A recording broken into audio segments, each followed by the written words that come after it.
저는 7살 된 딸 에이버와 전 남편과 함께 작은 아파트에 살고 있으며 5년 전에 이혼했습니다. 이유는 결혼 전 가정폭력이었습니다.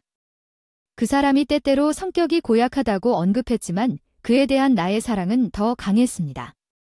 일이 이렇게까지 나빠질 줄은 몰랐고 그 사람이 내게 손을 내밀었다. 전 남편이 입은 상처로 아직도 상처가 있고 가끔 생각나서 마음이 아프지만 AA는 결혼의 긍정적인 점 중 하나였다. 내 전남편에게 고맙게도 내 전남편은 AA를 한 번도 맞은 적이 없었고 그녀는 훌륭하고 똑똑하고 온화한 소녀로 자랐습니다. 어느 날 에이버가 초등학교에서 집에 오기 직전에 그녀의 담임 선생님이 저에게 전화했습니다. 실제로 에이버는 어떤 여자와 싸웠습니다. 오늘 수업 시간에 저는 에이버가 아주 좋은 소녀라는 말을 듣고 매우 놀랐습니다. 그녀가 부정적인 경험을 했다고 해도 아무에게도 말하지 않았습니다. 다른 아이는 다치지 않았지만 에이버는 뺨에 큰 상처를 입었고 에이버는 선생님에게 싸움의 원인을 말하지 않았고 그녀는 단지 폰에 대해 나에게 사과했습니다. 나는 내 딸을 대신하여 사과해야 합니다. 나는 전화를 끊고 지구상에서 에이버를 그렇게 화나게 할 수 있었던 것을 AA가 반환하기를 기다렸습니다. 몇 분 후 에이버가 돌아왔고 선생님이 볼에 거즈를 댔다고 말씀하셨을 때 제가 그녀에게 인사했을 때 당신은 에이버입니다. 에이버는 평소처럼 미소를 지으며 집에 왔다며 책가방을 방에 두고 갔다고 말했습니다. 에이버가 집에 들어갔습니다. 거실에서 손을 씻고 가글을 한 후 뺨에 무슨 일이 일어났는지 에이버에게 물었습니다. 나에게서 시선을 돌리며 내가 아는 한 최대한 넘어졌다고 말했습니다. 그것이 AA가 나에게 한 첫 번째 거짓말이었습니다. 나는 방금 AA의 감정을 상하게 하지 않으려고 노력하고 있었습니다. 선생님한테 전화가 왔어요. 친구랑 정말 싸웠나요? 제가 그녀에게 물었습니다. 에이버는 어리둥절한 표정을 짓고 침묵했습니다. 제가 이 말을 했을 때 무엇이 당신을 그렇게 기분 나쁘게 만들었는지 말해줬으면 좋겠어요. 에이버가 마침내 저를 쳐다보며 말을 걸었고 그녀는 방으로 돌아가서 사진을 가져왔습니다. 이게 바로 당신입니다. 형형색색의 꽃밭에 웃고 있는 여인의 사진이었습니다. 당신이 그려준 멋진 사진이에요. 감사합니다. 제가 사진을 찍었지만 에이버가 계속해서 아버지 날이 다가와서 우리는 그림을 그려야 했습니다. 오늘 여기 AA의 말에 아버지가 없는 AA에게 아버지의 날이 얼마나 외로운지 깨달았기 때문에 즉시 아버지에게 미안함을 느꼈고 밀라는 아버지의 날에 엄마 그림을 그리는 것이 이상하다고 말했습니다. 나는 아빠가 없어서 사랑하는 엄마의 그림을 그렸다고 했고 아빠가 없는 이유는 엄마와 아빠가 싸웠기 때문이라고 했다. 밀라는 내가 불쌍해서 미안하다고 했다.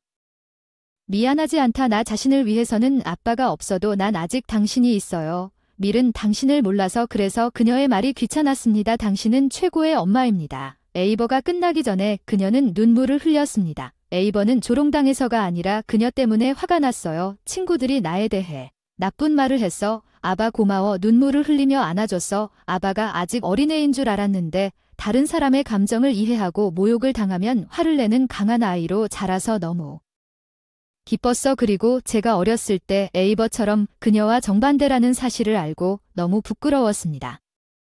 저도 모녀 가정에서 자랐지만 제가 어렸을 때 어머니와 아버지가 이혼하셨을 때 에이버처럼 어머니에게 친절한 말을 할 수 없었습니다. 초등학교 4학년 때 어머니는 저를 절대 타오지 않으셨고 둘 사이에 무슨 일이 일어났는지 아직도 모르겠어요. 하지만 적어도 저에게는 아버지가 친절하고 재미있으시고 매력적이셨고 사랑스러워서 즉시 받아들일 수 없었습니다. 갑작스런 아버지의 상실로 인해 어머니에게 솔직하지 못했고 중 고등학교를 거치면서 점점 어머니에게 적대적이 되었습니다. 밤에 집에 있는 시간도 적고 걱정해 주시는 어머니가 원망스러웠습니다. 내가 고등학교 때 당신은 나쁜 양육을 받았나 봐요. 당신의 부정적인 태도를 설명해주는 아버지가 없었기 때문이에요. 같은 반 친구가 나한테 엄마한테서 빼앗은 건 다 당신 탓이라고 하더군요. 그래도 엄마는 나한테 화내지 않았어. 그냥 그렇게 말해서 미안해 아빠. 엄마가 부부 문제로 장난을 쳤고 결코 엄마만의 책임이 아니었어. 이혼을 했으니 이해는 되지만 생각이 안 나더라. 그렇게 그 순간 저는 고등학교 3학년이 되어서 자리를 잡고 일자리를 찾기 시작했습니다. 대학에 갈 돈도 없었고 빨리 독립하고 싶었습니다. 어머니는 계속해서 취업을 권유하셨습니다. 고등교육 드디어 어린이집 워커로 일하게 됐어요. 월급은 그리 많지 않았지만 내가 벌어온 돈으로 살아갈 수 있다는 사실에 너무 만족해서 다른 건 눈치채지 못했는데 알고 보니 어머니는 병을 앓고 있다는 걸 깨달았을 때쯤엔 너무 늦었습니다. 어머니가 불치병이라는 진단을 받고 떠나실 시간이 얼마 남지 않았으며 남은 여생을 병원에서 보내야 한다고 말씀하셨습니다. 결국 나는 후회하게 되었습니다. 나는 어머니에게 그랬다. 나는 나의 잘못을 갚기 위해 매일 퇴근 후 어머니를 만나러 갔고 가능한 한 많은 시간을 어머니와 함께 보냈다. 어머니는 반항적인 딸로 변한 내 태도에 놀라면서도 나를 욕하는 표정이 좋아 보였다. 엄마가 불안해하지 않도록 최대한 밝은 척하려고 노력했는데 어느 날 감정을 주체하지 못하고 넌 최선을 다했는데 내가 한 건 반역자고 난 정말 나쁜 딸이었어. 정말 미안해. 이런 말을 해서 눈물이 그렁그렁했지만 엄마는 차분해 보였어. 괜찮아. 내가 살아만 있다면 뭐든지 행복할 테니 엄마가 뭐라고 하든 넌 여전히 내 딸이니까. 처음으로 내 마음이 얼마나 큰지 알았어. 어머니는 항상 나를 사랑하셨고 나는 조건 없이 당신을 사랑하는 사람이 있다는 것이 얼마나 중요한지 전혀 몰랐다는 것을 깨닫기에는 너무 늦었다는 것을 알았습니다. 기분이 매우 나빴고 그때 어머니가 나에게 당신 다음으로 뭔가를 주셨습니다. 이것이 두 번째로 가장 귀중한 것입니다. 아름답게 윤이 나는 보석 상자였어요. 어머니 말씀을 듣고 갖고 싶어요. 상자를 열어보니 그 안에 반지가 들어 있었어요. 매끈하게 반짝이는 보석이 박힌 앤틱 반지였어요. 감사합니다. 소중히 간직하겠습니다. 어머니가 돌아가신 지 3일 됐어요. 반지를 주신 후 저는 반지가 너무 귀하다고 생각해서 한 번도 끼지 않았는데 아직도 가끔 쳐다보며 힘을 얻습니다. 어머니가 최선을 다했으니 나도 최선을 다하겠습니다. 아바를 지키기 위해 최선을 다하겠습니다. 그런 생각이 들던 어느 날, 그런데 예상치 못한 일이 일어난 것은 월말이었고 평소처럼 전 남편의 양육비를 인출하려고 준비하고 있었는데 이혼 당시 계좌에 있어야 할 돈이 없었습니다. 나는 그에게 혼자 비용을 청구하지 않기로 결정했지만 내 전 남편은 에이버 양육에 대한 자녀 양육비를 지불하기로 결정했습니다. 아마도 그가 자동 이체로 입금하지 않았거나 아마도 자금 전송을 잊어버렸을 것입니다. 그래서 전 남편에게 전화했습니다. 거의 전화하지 않는 남편, 당신이 걸었던 번호는 현재 내 귀에 사용되지 않습니다. 단조로운 기계음이 울려 퍼져 마음이 멍해졌습니다. 고등학교를 졸업하고 같은 어린이집에서 일했지만 월급은 여전히 남아 있었습니다. 남편의 자녀 양육비에도 불구하고 가난했습니다. 나는 그 순간부터 여전히 생계를 유지하기 위해 애쓰고 있었습니다. 딸 학교의 재료비와 행사 비용이 점점 더 비싸질 것이라는 것을 알았습니다. 우리는 약간의 여유가 있기를 바라면서 한 달 동안 매우 빠듯한 예산으로 살았습니다. 실수가 있었는데 다음 달 말에 자녀 양육비가 내 계좌로 이체되지 않았습니다. 전 남편의 현재 주소도 몰랐고 서로 아는 사람도 없었습니다. 그의 부모님에게 연락할 방법이 없었습니다. 그 지역을 떠났고 자녀 양육비에 관해서는 그것은 나에게 법적 관할권이 없는 비공식적 합의였습니다. 그는 탈출했습니다. 나는 내 자신이 부끄럽고 당황스러웠습니다. 우리는 값비싼 식사를 결코 감당할 수 없었지만 우리의 식사는 그보다 훨씬 더 경제적이 되었습니다. 이전에는 에이버의 반응이 변하지 않았습니다. 맛있어요. 그녀는 얼굴에 미소를 지으며 식사했습니다. 그녀의 미소가 내 생명을 구했지만 나는 그것을 보호하기 위해 뭔가를 해야 했고 내 조바심은 점점 더 강해졌고 에이버가 운동화를 들고 집에 돌아왔을 때 나는 신발을 사주는 것조차 제 능력의 한계를 느꼈어요. 엄마 마음에 와 닿았지만 피하고 싶었던 방법은 가능하면 내 신발을 파는 방법을 선택할 수밖에 없는 상황에 처하게 해서 미안해요. 어머니가 반지를 낀 순간은 골동품이었고 그 가치가 얼마나 될지 몰랐지만 위에 있던 것은 진짜 보석이었습니다. 그런 희망으로 AA 신발을 살 만큼 돈을 벌고 싶었습니다. 동네 전당포에 갔습니다.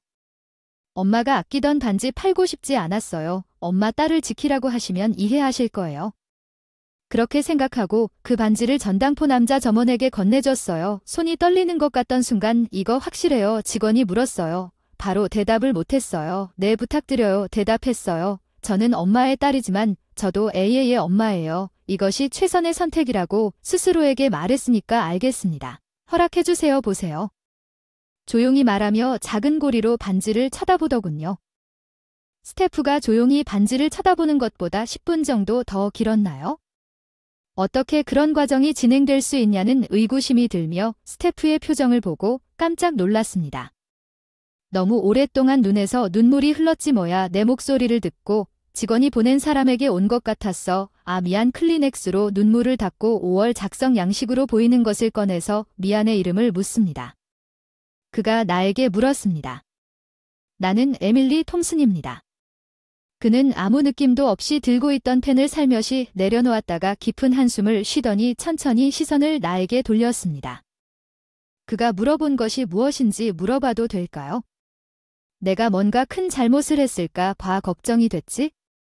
이 우물은 어디서 구한 거야? 우리 엄마가 돌아가시기 직전에 나한테 주신 기념품이었는데 엄마는 그 말이 내 인생을 만들어준 게 너무 소중해서 나한테 갖고 싶다고 하셨다. 또 마음이 조금 아팠지만 마음을 돌릴 수가 없었어요.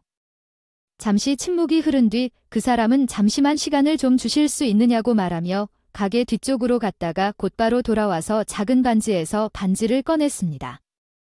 보석 함사실전은 다리에서 물려받은 아주 귀한 반지를 가지고 있어요. 큰오빠가 꺼낸 반지를 보고 많이 놀랐어요. 어머니가 주신 반지와 너무 비슷해서 동생이 보석장인이었는데 그분이 아직 20대의 병을 얻어 20년 전 세상을 떠났지만 떠날 시간이 얼마 남지 않았다는 것을 깨닫고 평소보다 더 많은 노력을 기울여 아내를 위한 반지와 아내를 위한 반지 2개를 만들었습니다. 외동딸이 그러더니 엄마 반지 안쪽 표면을 본 적 있냐고 나한테 물었지. 네. 안쪽에 작은 글씨로 엄마 이름이 새겨져 있더라고요. 내 말을 듣고 또 다른 반지를 건네며 어리둥절해하며 나는 반지를 쳐다보았습니다. 그래서 에밀리를 위해 그것이 반지에 새겨져 있었습니다. 전혀 의심하지 않고 그를 바라봤습니다. 그렇습니다. 이것은 내 동생이 그의 생애 말기에 그의 딸을 위해 당신에게 만든 반지입니다. 아버지는 하지만 나는 그럴 수 없었습니다. 어떻게 그런 놀라운 우연이 일어날 수 있었는지 이해합니다. 어머니는 자신이 이혼했다고 나에게 알렸지만 아버지의 병에 대해서는 한 번도 언급하지 않았고 아버지가 보석 장인이라는 말을 한 번도 들어본 적이 없었습니다. 나는 혼란스러웠지만 아버지는 계속 이야기했습니다. 어린 소녀였을 때 알아두세요. 왜냐하면 내 형은 사무실 워커이자 보석 장인이었기 때문입니다. 우리 가족은 여러 세대에 걸쳐 작은 보석 가게와 전당포를 소유하고 있었습니다. 나는 형만큼 재능이 없었기 때문에 더 이상 하지 않았습니다. 보석과 전당포뿐인데 형은 자신의 병을 알고 나서 어린 딸에게 알리지 않았고 직장에 나가겠다고 했으나 실제로 입원했는데 아내와 의논해서 전화하기로 했다. 딸이 죽어도 슬퍼할까봐 이혼. 아버지는 독신 임무를 마치고 돌아오지 않으셨는데도 어머니가 갑자기 헤어졌다고 말씀하신 게 생각나서 눈물이 났다. 아버지가 반지 2개를 다 만드신 뒤 어릴 때 보셨던 따스한 곡식이 생각나서 눈시울이 붉어졌습니다. 형은 자기가 죽고 나면 목숨을 묶어 놓을까봐 망설이다가 아내가 원해서 줬습니다. 눈물이 멈추지 않도록 나는 전혀 몰랐다. 나는 아버지와 어머니가 돌아가신 날에 대한 아버지와 어머니의 사랑에 대해 아무것도 몰랐다. 나는 부모님이 계신 집에서보다 더 사랑받지 못한다고 느꼈다라고 생각했는데 틀렸어요. 저를 너무 배려해 주셨고 제 형이 특정 집단 사이에서 유명한 장인이셨기 때문에 저에 대해 많이 생각해 주시고 걱정도 많이 하신 것 같아요. 이 반지의 가치 꽤 높을 텐데 어떻게 하든 그건 내 몫이야. 그건 내 동생이. 가게를 떠날 때 소원이야. 내가 도착했을 때 하나였던 반지가 2개가 되었어요. 시간을 갖고 다시 생각해보세요. 나는 깊게 절하고 전당포를 떠났습니다. 쇼핑 이제 어떡하지? 에이버를 어떻게 보호할까 고민하고 있었는데 그 이후로 나에게 찾아온 2개의 반지를 팔 수가 없었어요. 또 20년이 지나 에이버는 이게 내가 가진 가장 소중한 것이에요. 내일 너 옆에 결혼하는 아바에게 우리 엄마 반지를 선물할게. 정말 아름다운 반지인데 할머니의 순간이구나. 아바가 깜짝 놀랐지 않나요? 내 소중한 행운의 부적이에요. 널 지켜줘. 내 인생에 그 반지를 줬어. 내가 고맙다고 말하면 너도 지켜줄 거라 확신해. 딸 낳으면 나도 물려줄게. 그날부터 늘 웃듯이 아바가 대답해줬어. 전당포에서 반지를 팔지 않고 에이바를 보호할 수 있는 방법을 고민하고 있었습니다. 나는 믿는다.